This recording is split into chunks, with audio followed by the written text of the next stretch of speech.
Mother Divine, today I am reading your prayers and meditations written on 30th January 1914.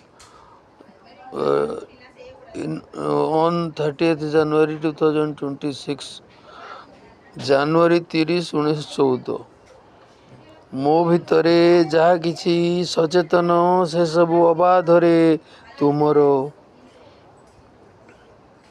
ଏବେ ମୁଁ ଧୀରେ ଧୀରେ ଏବଂ ସର୍ବଦା ଚେଷ୍ଟା କରିବି ଯେପରି ଆହୁରି ଭଲ ଭାବରେ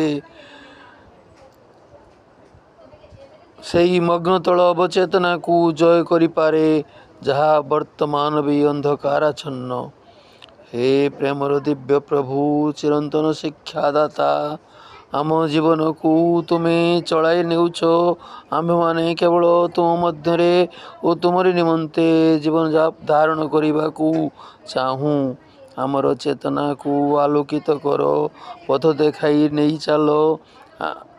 ଆମର ଯେତେ ସାମର୍ଥ୍ୟ ରହିଛି ପୂର୍ଣ୍ଣ ମାତ୍ରାରେ ତାହା ଯେପରି ଆମେ ପ୍ରୟୋଗ କରିପାରୁ। ଆମର ସମସ୍ତ ଶକ୍ତି ଯେପରି ନିରନ୍ତର ନିୟୋଗ କରିପାରୁ କେବଳ ତୁମରି ସେବାରେ।